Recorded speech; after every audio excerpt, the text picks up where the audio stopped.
Hello and welcome to another edition of Leafless, Not Lifeless. I'm Sharon Benjamin, and as always, I am so excited for my guest today, and I'm sure you will be as well.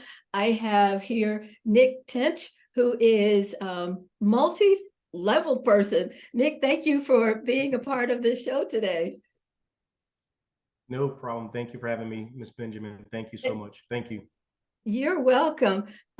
So Nick Yes, is ma'am. a chaplain, he's a realtor, he's an Mhm, author, he is a number of other things. So Nick, you do mhm, so many things with so mhm, many people. I and mhm, helping them to grow and develop. Tell us about mhm. you. What is it about you that triggered it that you want to help other Mhm. people to grow and develop? All right. With number one, thank you again for having me on the show.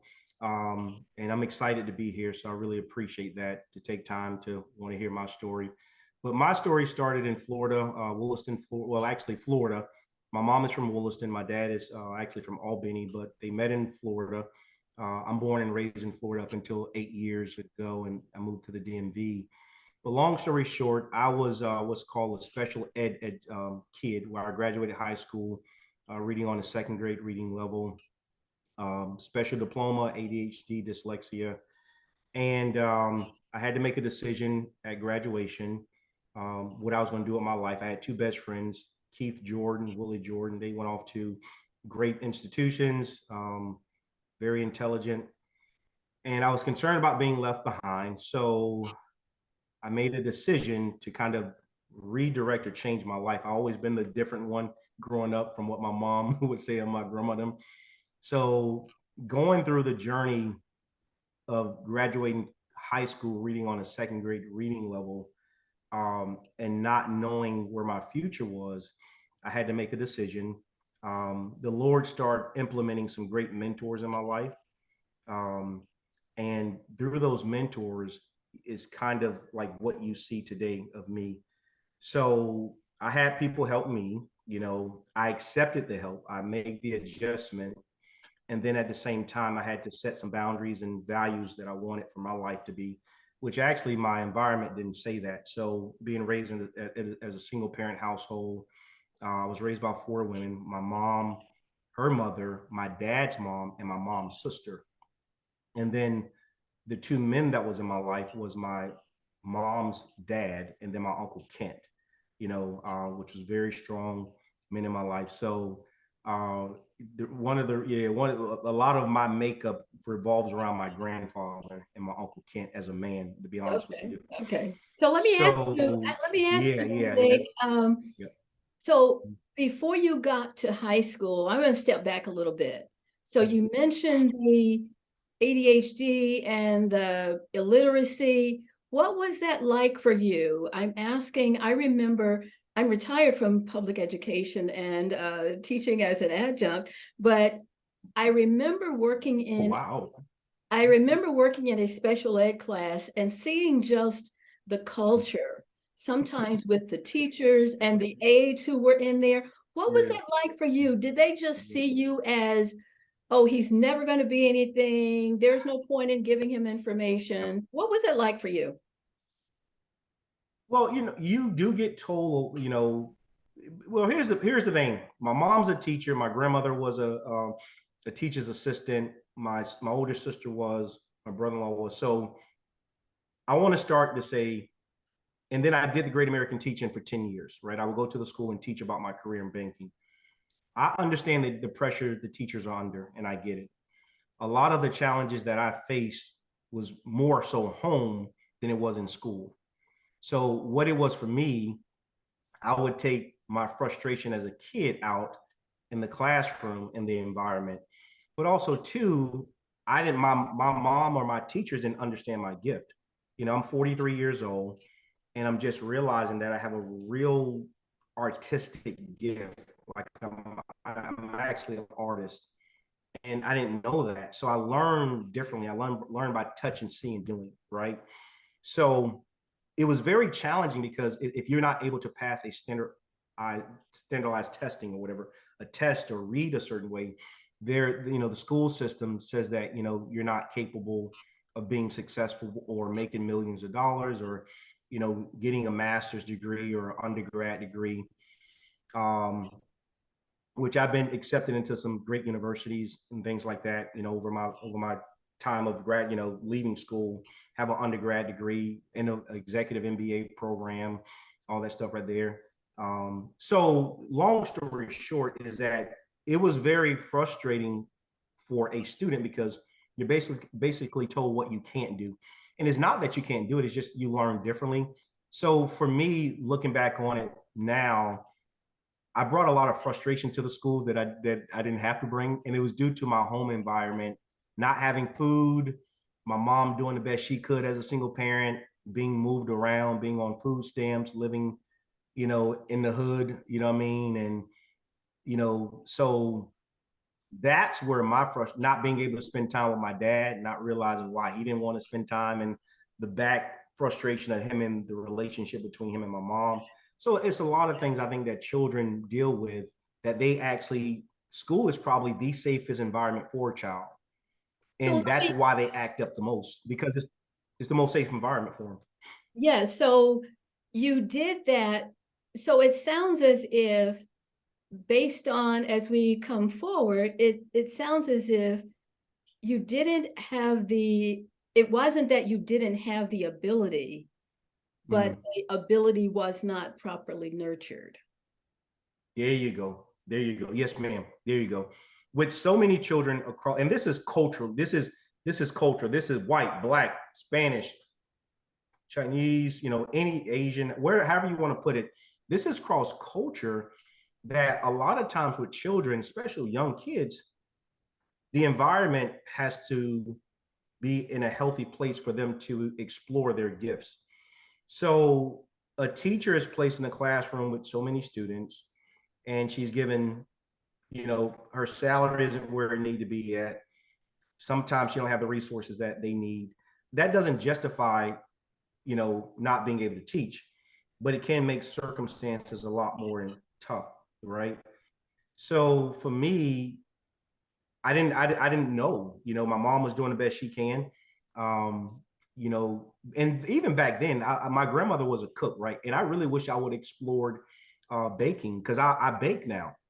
I bake from scratch. I can bake a carrot cake, a red velvet cake. I can, and all this is from scratch. I can bake sweet potato pie from scratch. So I didn't realize that's where real estate comes in. I didn't realize that my gift as a artist was one of my special gifts, that if it would have been tapped into, right? But you look at back then, to be a baker or to, to learn how to do fashion or home design wasn't really cool for a young kid, right? Especially a young black Exactly. kid, right? Exactly. So you know what I mean? But yeah, so it wasn't like it was accepted to know that I know how to decorate a room. I know how to bake. I love fashion because I love dress. I love I like how I dress and stuff. So none of that stuff was accepted. So you're dealing with a young man that's angry and frustrated and trying to communicate that, but not knowing how to, and not knowing how to communicate, and things like that. So that's where they kind of came in. So that perhaps led into your going into real estate and building. Mm-hmm. And so you helped communities, you work with low income communities. Tell us about Mm-hmm. that, how your gift plays into that piece. Well, being raised in one, you look at it to where I'm being raised in one, and then kind of being a visionary or an artist, I can see a property and kind of see it done before it's done. And actually, I'm not even a realtor. I'm just an investor. I'm not a general contractor. I'm not a licensed realtor. I'm just a guy that moves money around through the product of real estate, if that makes sense, and turn a profit, pay my lenders back, my private lenders, and then move on to the next project, take my little piece of the pie. But then I hire realtors to sell my properties, to put on the MLS and things like that. Equity Real Estate Group is really just, I call it a generational wealth. We build communities and legacies. So for me, I was raised in communities that we're not heavily invested into. So what I try to do is that I try to go into a community, see the value in it, right? And then turn that property around. Most of the folks that buy my home, is, maybe single family mothers, FHA loans, and things like that. So I try to make sure that there's value in the property, that when the house is purchased, is equity already in there, right? And then I do it to a standard. Even the house that I'm in now is interesting. This is that same house I'm in right now. We just, got in the con. Anyway, it's interesting that I took the roof off this house. And I Okay. like to say I'm not a contractor, but I took the roof off the house, and if you can see the kitchen and stuff, the house is put back together. That wall with the writing on it, with Yes. the paint on it, Yes. that's this wall right here. That's that's this exact wall right here. Okay. Yeah, where the microwave is. So, Yes. Yes. and where that door is going through, that's the hallway right here. Actually, if actually I can turn it around. In this Um, space. in the Okay. space, yes, ma'am, yes, ma'am. So, you know, you know, being able to see projects and things before they're done and vision it. When you trying to explain this to people, they're looking at you like you're crazy. But So when they that's see it, where, yeah, yeah. that's Mhm. that artistic ability. So I want to ask you, when you're working with these families, Mhm. these low income potential recipients, how do you help them to understand that it is possible to go from certain living situations to better living situations? Mhm. Well, a lot of times, if they're buying a house, they're already on the right path and right track. What I usually try to do is get them to understand, as me and Jose, get them to understand the value of owning an asset, and how do you monetize, or how do you diversify that asset, right? And the biggest thing that I've been able to do is have some great mentors. I worked in banking for 10 years. So having a banking background, I kind of use that skill set to educate, in a sense of whether you get a home equity line of credit, whether you pull money out of your home to pay down debt, or even invest it into something else, right? So the biggest thing for me is saying, let's have a conversation. And what I do, I usually circle back around, because I circle back around and say, hey, I'm the one that built this house or renovated this house. Are you having any problems or issues with it at the time?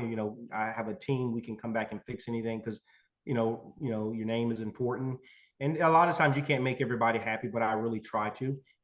So So how do yeah. sometimes if people have not, now you mentioned that sometimes they may already be on the path of ownership, or maybe Mhm. in some degree of ownership, home Yes, ownership, ma'am. real estate ownership. What about when you offer these ideas and suggestions? How do you help them? Or Mhm. let me just ask you, what are some of the challenges that Mhm. you notice when you're trying to help them to see that they can grow even better? What are some of those challenges? That's crazy you ask that, because the biggest challenge I face, Mrs. Benjamin, Lady Benjamin, is the mindset. The mindset. And it's crazy, because it's like, if you can, this is the biggest thing I learned when I graduated high school, even to now. I'm still learning. If you can get your mind wrapped around greater, you can achieve greater. And now, I have to back up. My relationship with God, Jesus Christ, the Holy Spirit, has been very important in the midst of where I'm at. Let me say that. Um, for some reason, the guy upstairs likes me, and I don't know why. We even in the midst of all my craziness and faults. So what I try to tell people to do, to make sure I'm answering your question, is to open your mind and see yourself beyond what somebody's told you.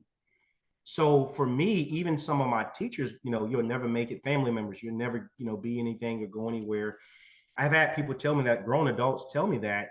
And some of those adults that I see to this day, it's kind of hard for them to look me in my face. And I'll be like, I don't, whatever. I'd have had someone that my aunt was married to, and my mom's sister, who really was one of the most, she's still to this day, Monty Cheryl, who helped raise me and my sister and brother them. Um, you know, her husband at the time was like, That boy, he'll never be anything, do anything. And it's hard for him to look me in my face to this day. And I don't have any regret, anything like I'm like, man, I was a snot-nosed, bad 5-year-old, 8-year-old, 13-year-old kid. So I get why, so the biggest thing to make sure I'm answering your question, the mindset. I tried my best to get folks to see themselves and where they can be, not where somebody wants them to be. If I have always governed my life based off of what people think or where people think I should be or who I'm not, then I wouldn't be where I'm at.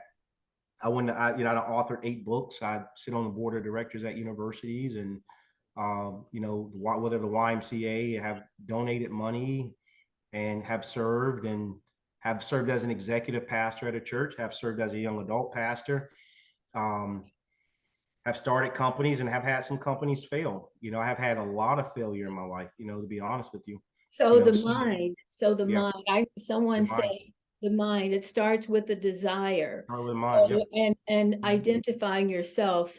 Some of what I like, one of the things I like to do is watch documentaries, PBS, Nova, Scientific America, etc. And one that I saw recently, Mhm. this little zebra ended up getting marred into the water pool that was practically empty, and his own people didn't recognize him when he came out. Mhm. And Mhm. but he still knew who he was. He still knew who he was. So Mhm. you're talking Yep. about people making sure they have self-identification, knowing who they Yes. are, Yes. self-identification. Yes. So how does that play into, I believe you work as a chaplain or have worked as a chaplain Mhm. as I well? still do. Yeah, So still do. Like I still do. how Mhm. does that play into this as well? Because I would think that sometimes there are situations where you have to help people self-identify. Mhm. You do, and I think it's all around. Well, number one, it's a number one. I'm a gotta be honest. I work off my gift. I can't even be. I always tell people I'm not the sharpest butter knife in the drawer, but I'll cut you. I came up with that saying. I ain't the smartest, I ain't the brightest, but I'm sharp enough to leave an effect. So what I do, I work in my environment and I work in my gift. The biggest thing for me is to allow people to be where they are and then slowly navigate them to where they, to a better place, not to where you want them to be, but to a better place. So I try to do that in every. I was at a place yesterday, and older gentleman, retired, very, doing very well in life, but someone is trying to draw him into um, a deal, right, to build a subdivision, and he had a conversation with me. He was like, "You are just so inspirational." And the guy's like 70 years old. He don't know what he want to do. He's like, "We need to talk. We need to meet. We need to meet. I need to meet with you." So long story short, first time meeting the guy, and he was like, you can really help me with what I'm going through, because someone is trying to get me to go into doing a whole development. I don't know if I want to in this season. And I say, well, make sure it's heavenly approved. I say, make sure what you do in this season is heavenly approved. I'm like, you got a great space, you don't own multiple companies, you have sold, you're a 7-figure guy now. What's the reason? What you have to identify, why are you looking to do this in this season of your life, That's a and very why are good, you maybe that's a very good, considering, yes, that's a very good you question. know The why, and yeah, the why, your the why. why, if you Yep. can answer the why, I mean, and Yep. really be honest with yourself Be honest with yourself. Mm-hmm. about the why, and Mm-hmm. making sure you're not going on emotions. And as you mentioned, Yep. praying Yep. about it, counting up the Praying about it. cost, Yep. I'm gonna wipe this. making sure Mm-hmm. I wanted to wipe that off. Make sure. There you go. There you go.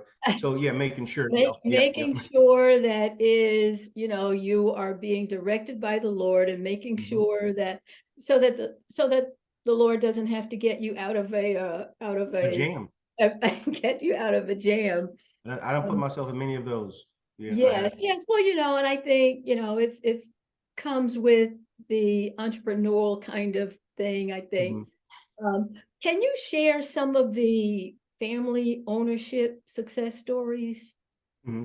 Oh yeah, no, most definitely. You meet families where, they're just making enough to buy the house. So I have met several families where they didn't have as much of the down payment, or they and when I say the down payment is like the house has the value or appraised at this certain amount, right? Um, they if let's say if something was an issue with the house, they didn't have the money to fix it. So right, let's say if an inspection came back and the financial institution didn't like what the inspection report was, I would say, hey, you know what, let me pay for that, right? Or let me pay for closing costs. Let me take care of closing costs for you, because I understand, $3,000 may not be much to me because I'm going to make a certain amount, but to you, that's a lot of money. That's a lot of money. So what I tell my realtors is that if we are in a position to help someone, don't allow someone to walk away from this house over 2,000, 3,000, heck, $10,000. Let's see how we can work with them. A lot of times when we're in negotiating, I'm not allowed to meet the person that's buying the home until afterwards. But so many times I end up meeting the people sometime prior to, because either I'll be at the house doing something, or they'll come by the house and I'm there with my guys, or my guys will call me because I work in a certain area. I'm always, maybe 30 minutes from whatever municipality, city, where I'm at. So I'm always 30 minutes from a project. So, and I like to meet the people anyway. So some of the stories is that, you meet families and husbands and wives that are trying to purchase their first house. They're excited about it. Something that may be so small to you, it's very big to them. So they're buying their dream home. That's important. So you want to make sure that you handle their dream home with care and love. And and that's one thing I had to realize. Something may not be as important or beautiful to you, but it's just as important as beautiful to someone else. So I have learned to be very careful in how what I may perceive as something small, but is humongous to someone else. So Because you're actually helping people, Mhm. people who may, as you said, to some people might appear to be leafless, but they're actually growing and developing, and Oh yeah, you're able to see that potential to help them to come into fruition, which is wonderful, and that's great. I want you to talk about a little bit about some of the books that you've written. Mhm. Well, actually, it's crazy. Some of the books I've written has been based off of my life experiences and kind of just getting better as a businessman. Um, personally, I got to be honest with you. I try to make sure that the work that I call it the artwork that I create is spiritually led. That it's not it's not like Nick doing it. So a lot of the books that I have probably three categories.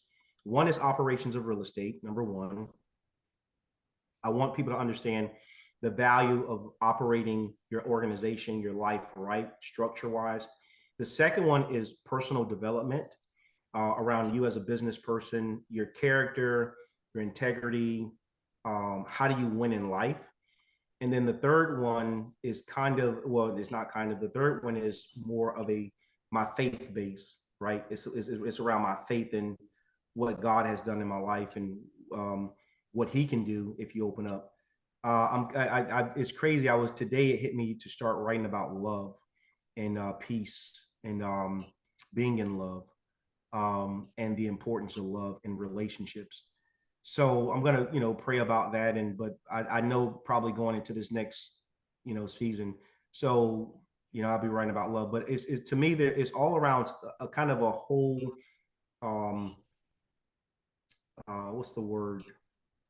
Natural or um, development process about who you are as a person, and where I have come from, and what it has taken me to get from where I was, 20 some years ago to where I'm at today as a 43-year-old businessman and, So being community guy. Yeah.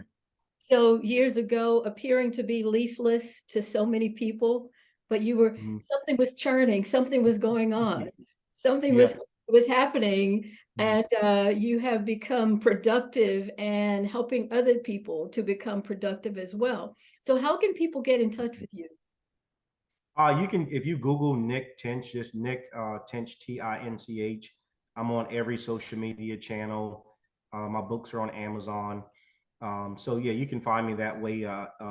LinkedIn, Instagram, Facebook, TikTok, Twitter, and then I got, I think I have a real estate training program that I just launched.